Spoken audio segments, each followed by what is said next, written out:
हाय बच्चों, कैसे हैं आप लोग। आज हम बात करते हैं, आज हम फिजिक्स का सेकंड चैप्टर स्टार्ट करते हैं। ठीक है, फिजिक्स का सेकंड चैप्टर आपका गॉस थ्योरम, गॉस के पेड़ में यानी गॉस थ्योरम है। इसको हम स्टार्ट करते हैं। ठीक, फर्स्ट चैप्टर हमारा कंप्लीट हो चुका था, सेकंड चैप्टर है। इसमें फर्स्ट हम बात करते हैं समतल कोण। समतल कोण किसे कहते हैं? ठीक है, समतल कोण ये मैथमेटिक्स का है, आपको पता ही होगा कि समतल कोण किसे कहते हैं।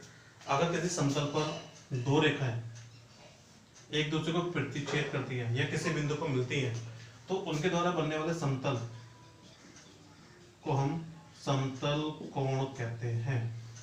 ठीक है, किसी भी तल पर अगर दो रेखाएं एक दूसरे को किसी बिंदु पर मीट करती हैं या किसी बिंदु पर मिलती हैं तो उनके द्वारा जो आकृति बनती है वह कोण कहलाता है, उसको हम कोण कहते हैं। ये हमारा समतल कोण कहलाएगा क्योंकि एक ही तल बना ना, इसलिए इसका समतल कोण कहा जाता है। ठीक है, और इसको हम यानी कि जैसे या तो थीटा से या फाई से या डेल्टा से किसी चीज से इसको हम मेप कर सकते हैं। इसका जो मात्रक होता है रेडियन। ठीक है, रेडियन इसका मात्रक होता है। ठीक, यानी समतल कोण किसे कहते हैं? किसी भी समतल पर दो रेखाएं अगर एक दूसरे को प्रतिच्छेद करती हैं तो उनके द्वारा बनने वाली आकृति को हम समतल कोण कहते हैं। इसको हम थीटा से या फाई से मेप कर सकते हैं। इसका मात्रक रेडियन होता है। रेडियन जो है द्विमाही राशि होती है, तो इसको हम समतल कोण कहते हैं। ठीक है, अब बात करते हैं, दूसरा आता है घन कोण।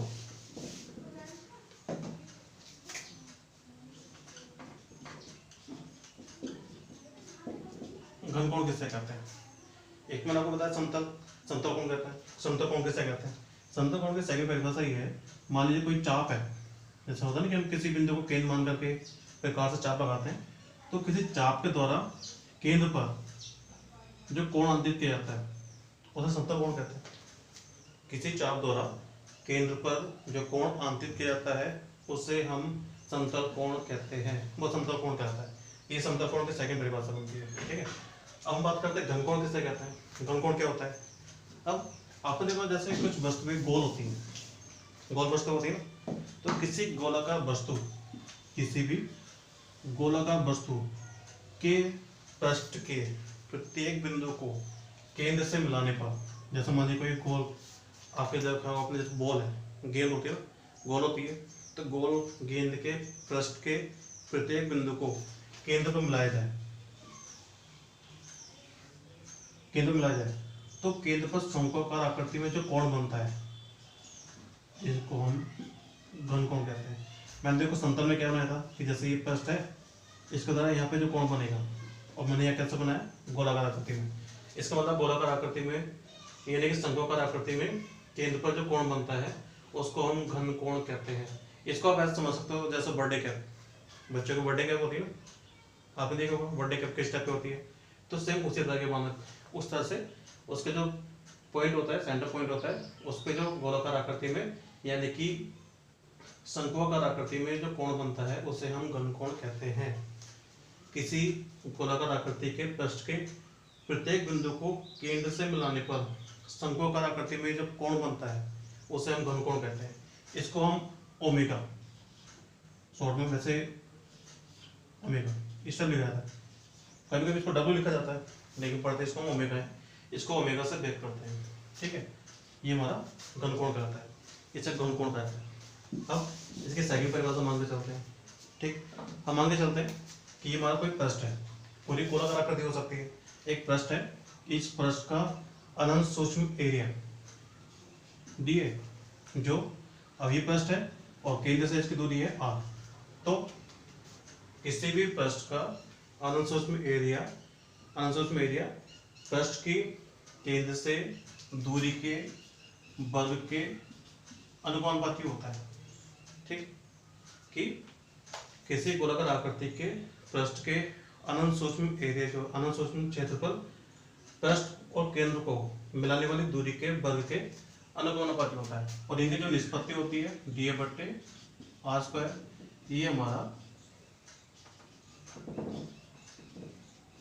घन कोण कहलाता है। इसको हम घन कोण कहते हैं। ठीक है, इसे हम क्या बोलते हैं, घन कोण कहते हैं। तो d ओमेगा बराबर d/r², या ये भी कह सकते हो कि किसी पृष्ठ के अनंत सूक्ष्म क्षेत्रफल और पृष्ठ को केंद्र से मिलाने वाली दूरी के वर्ग के अनुपात को हम घनकोण कहते हैं। इसको डी ओमेगा, अगर छोटा स्मॉल क्वांटिटी की बात करते हैं तो कौन भी छोटा बनता है, इसके लिए हम इसको डी ओमेगा कहते हैं। ठीक है, तो डी ओमेगा बराबर डी बटे आर स्क्वायर। लेकिन हम बात करें कि कोई भी गेंद कैसे होती है, पूरी गोल होती है।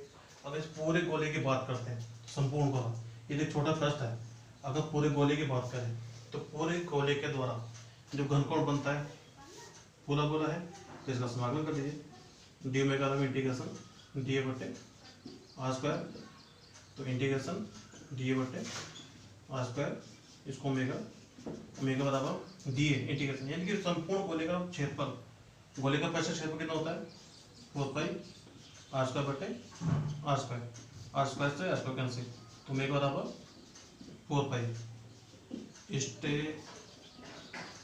रेडियन, ये इसका मतलब होता है 4 पाई स्टे रेडियन। ठीक है, तो घनकोण किससे कहते हैं?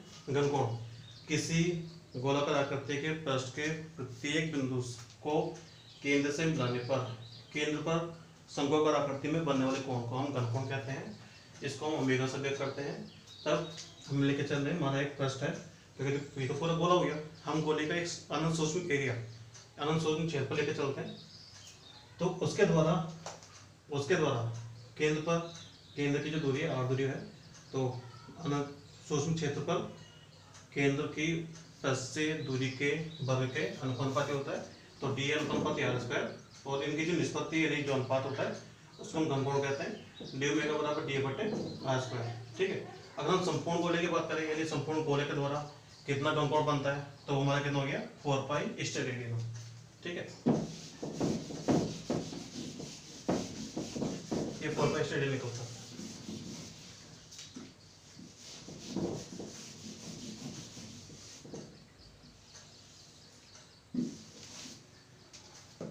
अभी हमने फॉर्मूला लिखा था डी ओमेगा बराबर डी बटे आर स्क्वायर। यदि डी बराबर आर स्क्वायर हो जाए तो डी ओमेगा बराबर कितना हो जाएगा, एक रेडियन। इसकी यूनिट वैल्यू फाइंड करनी है, तो डी ओमेगा बराबर डी बटे आर स्क्वायर। यदि डी ए यानी कि जो पृष्ठ क्षेत्रफल है, वह क्षेत्रफल पृष्ठ को केंद्र से मिलाने वाली दूरी के वर्ग के बराबर है, तो उसका घनकोण एक स्टेडियन हो जाता है। एक स्टेडियन कोण की परिभाषा क्या बनती है कि यदि किसी गोलाकार पृष्ठ का क्षेत्रफल पृष्ठ को केंद्र से मिलाने वाली दूरी के वर्ग के बराबर होता है, तो उसके द्वारा केंद्र पर बनने वाला घनकोण एक स्टेडियन होता है। ठीक है, उसे एक स्टेडियन कहते हैं। अब हम बात करते हैं, सपोज करिए कि जो पृष्ठ है, अभी हम जो बात करते हैं किसी पृष्ठ की बात करते हैं, ये पृष्ठ गोले के केंद्र के अनुदिश न होकर के पृष्ठ जो है गोले के केंद्र से कुछ झुका हुआ है, जो उसका अक्ष है उससे कुछ कोण बनाते हुए है। जैसे मान के चले पृष्ठ ये है, गोले का केंद्र हमारा ये हो गया, तो ये इसके सीध में ना होकर के यानी कि इसके अक्ष के अनुदिश ना होकर के कुछ कोण बनाते हुए है। ठीक है, तो ये इसका मेन अक्ष माना गया, लेकिन जो पृष्ठ की डायरेक्शन है वो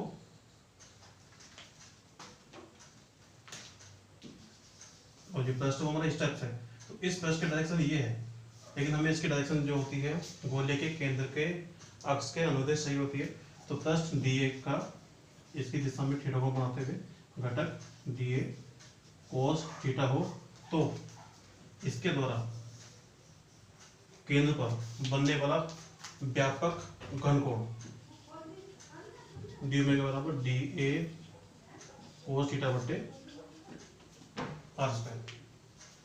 पहले यहाँ कहने मीन्स ये है कि हम किसी भी गोले के केंद्र की बात करते हैं तो केंद्र हमेशा उसका अक्ष के अनुदिश माना जाता है। ठीक है, तो यहाँ पे एक पृष्ठ है, वह पृष्ठ जो गोले के केंद्र के अक्ष के अनुदिश नहीं है, वह उसके अक्ष से थीटा कोण बनाते हुए है। तो इसका गोले के सापेक्ष घनकोण कैसे निकालेंगे, तो हम इसके जो घटक होते हैं, जैसे ये पृष्ठ है, ये ब्लू वाली लाइन जो है ये एक पृष्ठ है जिसके क्षेत्रफल की दिशा अक्ष से थीटा कोण बनाते हुए है। तो इस थीटा इसकी अक्ष के अनुदिश जो घटक है डी ए कोस थीटा है, तब इसके द्वारा केंद्र पर बनने वाला घनकोण डी ओमेगा बराबर डी ए कोस थीटा बटे आर स्क्वायर। ठीक है, ये व्यापक फॉर्मूला है, ये आपको याद करना पड़ेगा, क्योंकि गॉस के पेज में अगर प्रूफ करनी है तो उसके लिए इसका बहुत ही ज़्यादा महत्व माना जाता है। ठीक, इसे हम बोलते हैं क्या, घन कोण। अब हम बात करते हैं विद्युत फ्लक्स। विद्युत फ्लक्स किससे कहते हैं?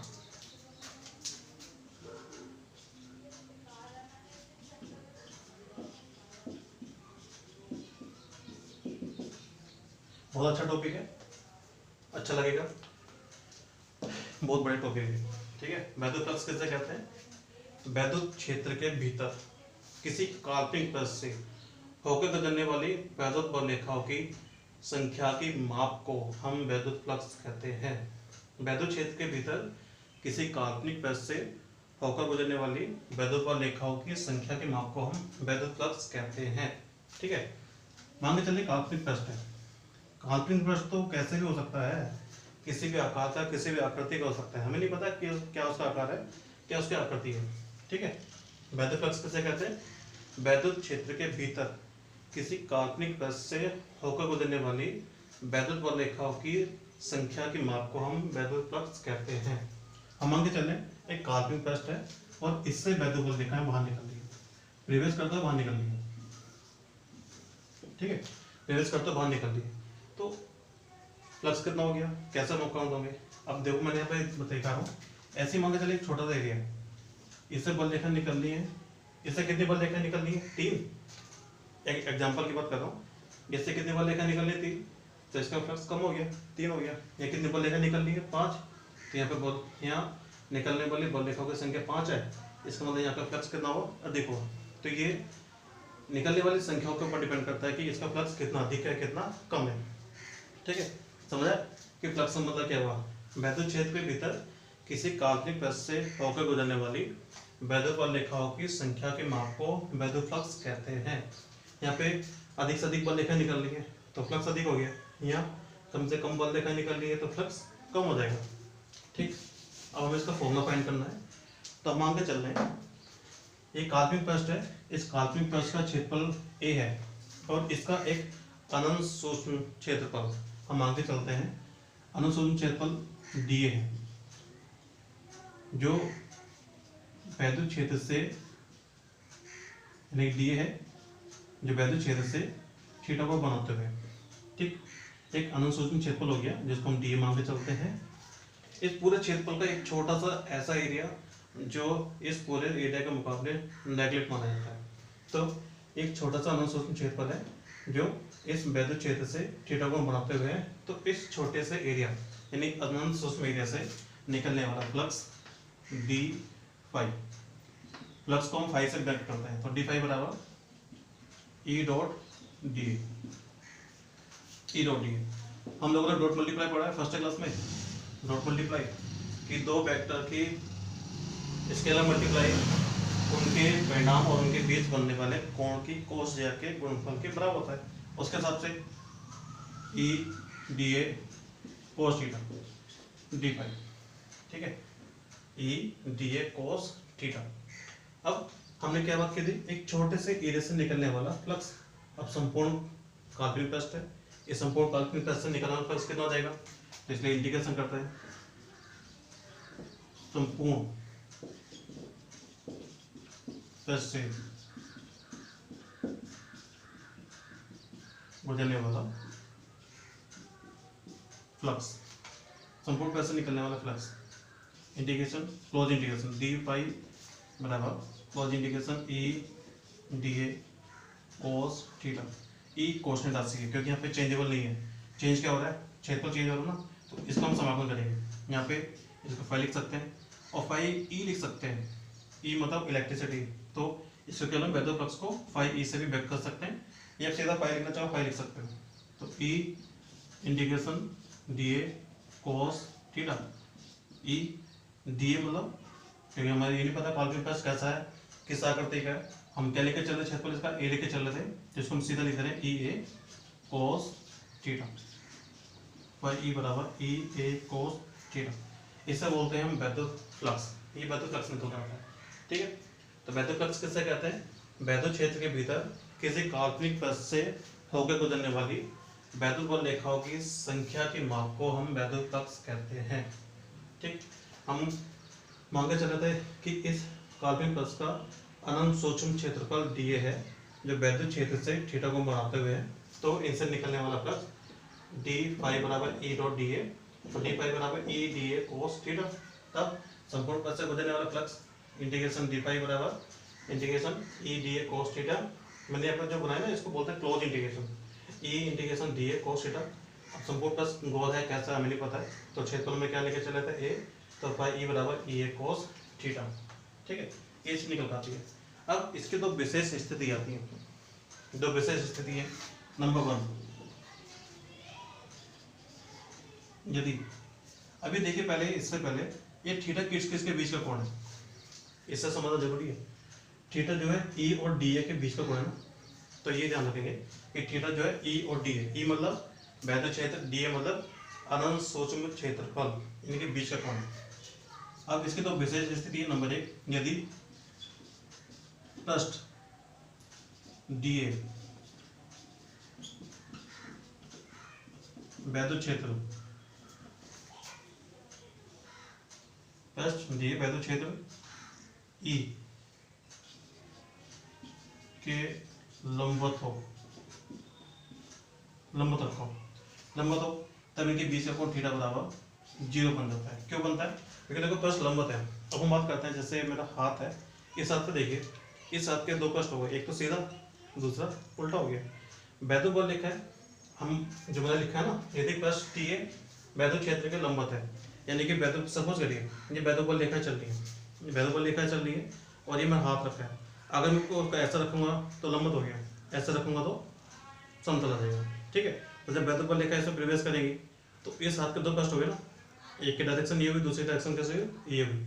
जब वैद्युत बल रेखा प्रवेश करेगी तो इस वाले पृष्ठ की डायरेक्शन कैसे हुई, बाहर की हुई। वैद्युत बल रेखा कैसे निकलनी है, बाहर को निकलनी है, तो दोनों की डायरेक्शन कैसे हुई, एक हो गई, तो उनके बीच का कोण कितना हो जाएगा, थीटा बराबर 0। ठीक है, यदि पृष्ठ डी ए वैद्युत क्षेत्र ई के लंबवत है तो थीटा बराबर 0, तो डी तो फाई ई बराबर ई ए कोस 0 ई इंटू ए।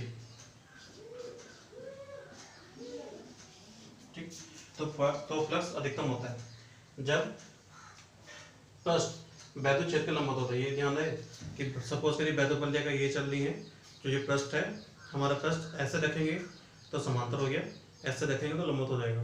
ठीक है, तो इस पृष्ठ के दो, इस हाथ के दो पृष्ठ हो गए ना, एक ये दूसरा ये। अब इसको ऐसे रखोगे डायरेक्शन ऊपर हो गई, ऐसे रखोगे तो डायरेक्शन ऐसे हो गई। तो वैद्युत बल रेखा जब आप पर निकलेगी, आप पर निकलने के कारण इनकी डायरेक्शन क्या हो जाएगी, सिंगल हो जाएगी। ठीक है, सेकंड स्थिति है,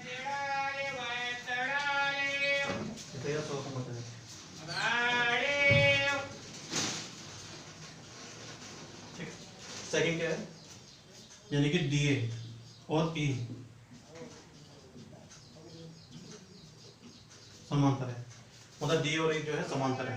ठीक है, समांतर मतलब जैसे भी आपको बताया था, वैद्युत बल रेखा ये प्रवेश कर रही है और हाथ ऐसा हो गया, तो इसकी डायरेक्शन कैसे हुई, ऊपर की ओर। वैद्युत बल रेखा कैसे जा रही है, ये निकल कर जा रही है, तो इनके बीच का मतलब थीटा बराबर कितना हो गया, 90 डिग्री, दोनों 90 डिग्री हो गए। तो फाई बराबर ई ए कोस 90 और कोस 91 कितना होता है, 0 होता है। तो यानी कि इसकी दो विशेष स्थिति होती है कि अगर पृष्ठ वैद्युत क्षेत्र के लंबवत रखा है तो उससे निकलने वाला फ्लक्स अधिकतम होगा, और अगर पृष्ठ वैद्युत क्षेत्र के समांतर रखा है तो उससे निकलने वाला फ्लक्स 0 हो जाता है। ठीक, ये दो स्थिति है, इसको थोड़ा ध्यान दे लेना। अब फ्लक्स दो प्रकार का माना जाता है, ये तो दो विशेष स्थिति थी, दो प्रकार का माना जाता है, धनात्मक फ्लक्स और ऋणात्मक फ्लक्स, धनात्मक और ऋणात्मक। ठीक है, सपोज करिए एक पृष्ठ है, एक पृष्ठ है, इस वाले पृष्ठ की डायरेक्शन कैसे होगी, ये इस वाले पृष्ठ की डायरेक्शन किधर की ओर, इधर, इसकी डायरेक्शन ये है, इसकी डायरेक्शन ये। जैसे कॉपी के दो पृष्ठ होते हैं ना, कॉपी के दो पृष्ठ होते हैं, एक पृष्ठ की डायरेक्शन, क्योंकि कॉपी के दोनों पेज पे लिखते हैं, मैं समझाने के लिए आपको बताया जा रहा है कि कॉपी के दो पृष्ठ होते हैं, एक पृष्ठ पे इधर भी लिखोगे इधर भी लिखोगे, तो इसकी डायरेक्शन इधर की ओर, इसकी डायरेक्शन इधर की ओर है। तो और इस पृष्ठ से वैद्युत बल रेखा निकल रही है, ये वैद्युत बल रेखा है। अब देखिए यहाँ देखिए और यहाँ देखिए तीर के निशान बताएंगे कि हमारी डायरेक्शंस क्या है। ये प्लस से बाहर निकल रहे हैं, दोनों तीर की डायरेक्शन कैसी हो गई, एक ही और हो गई, तो इनके बीच का कोण कितना हो गया, थीटा बराबर 0, तो फ्लक्स कितना हो जाएगा, फाई बराबर ये, क्योंकि कोस 0 का मान 1 होता है। इन दोनों की डायरेक्शन देखिए 180, तो फाई बराबर कितना हो गया, ई ए कोस 180, और कोस 180 का मान कितना होता है, -1। ठीक है, तो फ्लक्स कितने प्रकार के बताए जाते हैं, 2 प्रकार के। कौन कौन से, जब वैद्युत बल रेखाएं किसी प्लस में प्रवेश करती हैं तो फ्लक्स नेगेटिव होता है। ये पता क्यों होता है नेगेटिव, ये डायरेक्शन बता रहा है। जब वैद्युत बल रेखाएं किसी प्लस में प्रवेश करती है, क्योंकि देखो यहाँ बल रेखा प्रवेश कर रही है, अंदर की जाती है ना, जब वैद्युत बल रेखाएं किसी प्लस में प्रवेश करती है तो फ्लक्स नेगेटिव होता है, और जब वैद्युत बल रेखाएं किसी प्लस से बाहर निकलती है तो फ्लक्स धनात्मक होता है। ठीक है, फ्लक्स कितने प्रकार का बताया मैंने आपको, 2 प्रकार के, पॉजिटिव और नेगेटिव। मैंने आपको ये भी बता दिया कि ऐसा क्यों होता है, क्योंकि देखो किसी भी पृष्ठ के 2 डायरेक्शन होती है, कोई भी पृष्ठ है, कोई भी सीट है, उसके 2 डायरेक्शन होती है, तो एक की डायरेक्शन इधर, दूसरे की इधर मान के चल रहे हैं। तो जब वैद्युत बल रेखा प्रवेश करती है तो ये प्रवेश करते हुए दोनों की डायरेक्शन देखिए अपोजिट है, ये दोनों डायरेक्शन कैसे देखिए एक ही हो रहा है, इसलिए फ्लक्स 2 प्रकार के बन जाते हैं। ठीक है, अब हम बात करते हैं कि फ्लक्स का मात्रक क्या बनता है। जो वैद्युत फ्लक्स है इसका मात्रक क्या बनता है, अभी हमने फॉर्मूला पढ़ा था, फाई बराबर ई ए कोस थीटा, इसका मात्रक निकालना है। ई हमें इसका मात्रक तथा बीमा दोनों निकालेंगे, याद करने की जरूरत नहीं होती है, बस देखा जाता है कि फॉर्मूला क्या बन रहा है, उस फॉर्मूले से मात्रक निकाल सकते हैं आप। ई क्या है, F/Q0, वैद्युत क्षेत्र की तीव्रता है, ये क्या है यहाँ पे क्षेत्रफल है, तो इसका मात्रक क्या हो, न्यूटन प्रति कूलम, क्षेत्रफल मात्रक मीटर स्क्वायर लिख दीजिए, और कोस थीटा है क्वांटिटी है, आपका बीमाहीन राशि मानी जाती है, इसके कोई मात्रक नहीं होता है, तो यहाँ पे न्यूटन प्रति कूलम इंटू मीटर स्क्वायर, तो ये हो जाएगा न्यूटन मीटर स्क्वायर प्रति कूलम, इसका मात्रक हो गया। ठीक है, अब इसकी बीमा निकालनी है, तो बीमा कैसे निकालेगा, न्यूटन किसका मात्रक है, बल का, हमें इसकी बीमा याद नहीं, अगर याद नहीं है तो कैसे निकालते हैं। ठीक है, बल है, बल का मात्रक हमने पढ़ा है F बराबर ma, बल का सूत्र जो होता है F बराबर ma होता है, तो इसका मात्रक लिखिए किलोग्राम मीटर प्रति सेकंड स्क्वायर, और C यानी कूलम हमें पता है Q बराबर IT होता है, अभी पढ़ा नहीं लेकिन होता है, I मतलब धारा एम्पियर, और समय का मतलब सेकेंड।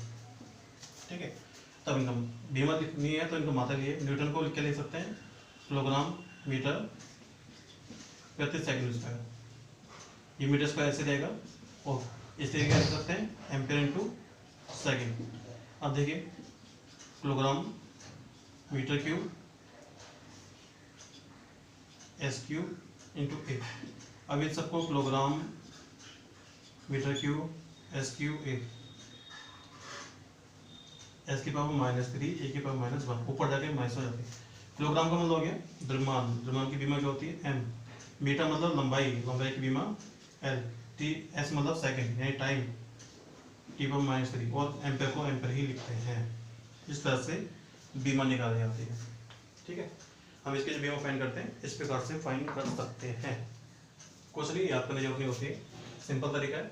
फॉर्मूला देख लीजिए, फॉर्मूला आपको पता है, ई मतलब वैद्युत क्षेत्र की तीव्रता है, आपको फॉर्मूला ये सभी मात्रा याद है तो ठीक है ना, तो फॉर्मूला याद होना चाहिए, F/Q0 न्यूटन प्रति कूलम, ए मतलब क्षेत्रफल मीटर स्क्वायर। ठीक है, तो न्यूटन प्रति कूलम इंटू मीटर स्क्वायर, तो न्यूटन मीटर स्क्वायर प्रति कूलम, ये हमारा फ्लक्स का मात्रक कहलाता है। इसकी बीमा लिखनी है तो इनको और ब्रेक करिए, फॉर्मूले कहीं मात्रक याद है तो ठीक है, नहीं तो फॉर्मूले पता होना चाहिए। F बराबर m किलोग्राम मीटर प्रति सेकंड स्क्वायर, आवेश Q बराबर IT, अभी हम पढ़ेंगे आगे चल के, Q बराबर IT, तो एम्पेयर इंटू सेकेंड, तब जाके इसकी बीमा हम ज्ञात कर सकते हैं। ठीक है, अब हम बात करते हैं गॉस के पेज में। गॉस के पेज में है क्या, अब आता है मेन टॉपिक जो इस चैप्टर का नाम है। लेकिन उससे पहले हमें ये चीज़ समझना जरूरी था, ठीक। गॉस के प्रमेय किससे कहते हैं? किसी बंद पृष्ठ से निकलने वाला संपूर्ण फ्लक्स बंद पृष्ठ के ऊपर आवेश के 1/E0 गुने के बराबर होता है, ठीक है। यानी कि जो हमारे गॉस साइंटिस्ट थे, गॉस ने सन 1777 से 1855 के बीच में एक नियम प्रतिपादित किया था। 1777 से 1855 के बीच में एक नियम प्रतिपादित किया। उन्होंने किसी बंद आकृति से निकलने वाले फ्लक्स और उस पर उपस्थित आवेश के लिए एक नियम बनाया था, जिसको हम गॉस के प्रमेय कहते हैं, ठीक है। तो इनके अनुसार क्या है, किसी बंद आकृति से निकलने वाला संपूर्ण फ्लक्स उस बंद आकृति के ऊपर आवेश के 1/E0 गुने के बराबर होता है, ठीक है। संपूर्ण फ्लक्स यानी कि πE बराबर Q/ε0। हम आगे चले ना, पूरे निकाय पे यानी पूरी बंद बॉडी है, उसके ऊपर संपूर्ण आवेश Q है, तो ये हमारी थ्योरम होती है। इसको हमें प्रूव करना है, ठीक, कि किसी बंद आकृति से निकलने वाला संपूर्ण फ्लक्स उस बंद आकृति पर उपस्थित संपूर्ण आवेश के 1/E0 गुने के बराबर होता है। इसे हम गॉस के प्रमेय कहते हैं। अब हम आगे चल रहे हैं। इस पूरी बंद आकृति किसी भी आकार की हो सकती है, गोल, चपटी, जैसे भी आप चाहे उस तरह की हो सकती है, ठीक है। ये बंद आकृति है और संपूर्ण आवेश इसके किसी एक बिंदु O पर स्थित है। संपूर्ण आवेश जो है इसके अंदर किसी बिंदु O पर स्थित है। बिंदु O से r दूरी बंद आकृति के पृष्ठ पर कोई बिंदु P है, जहां पे वैद्युच्छेद की तीव्रता यानी बिंदु P पर वैद्युच्छेद की तीव्रता E बराबर 1/4πε0 Q/r²। ये फॉर्मूला हम पहले पढ़ चुके हैं, ठीक है। अब जो बिंदु P है, ये वैसे बहुत छोटी क्वांटिटी हो गई, सुई के नोक से भी छोटी हो गई, तो हम इसको थोड़ा बड़ा करके दिखाए थे ताकि हमें इसको समझना है। तो बिंदु P से जो वैद्युत रेखाएं निकलेंगी, इसकी डायरेक्शन कैसी होगी, बाहर की होगी। और जो बिंदु P है, वह मान के चलते बिंदु P जो है इस वैद्युत रेखा से थीटा कोण पर स्थित है। बिंदु P का जो अनंत सूक्ष्म क्षेत्रफल है वह वैद्युत रेखा से थीटा कोण बनाते हुए स्थित है। तब बिंदु P से निकलने वाला फ्लक्स फाई बराबर E डॉट dA, फाई बराबर E डॉट dA, ठीक है। क्योंकि यहाँ पे हम आगे चलने के बिंदु O से r दूरी पर पृष्ठ पे कोई बिंदु P है, जहाँ से वैद्युत रेखा सीधी लंबवत होते हुए बाहर निकल रही है, लेकिन जो पृष्ठ का क्षेत्रफल है, उस अनंत सूक्ष्म क्षेत्रफल है, वह वैद्युत रेखा से थीटा कोण बनाते हुए, तब बिंदु P से निकलने वाला फ्लक्स d फाई बराबर E डॉट dA, तो d फाई बराबर E dA cos थीटा। तभी संपूर्ण पृष्ठ से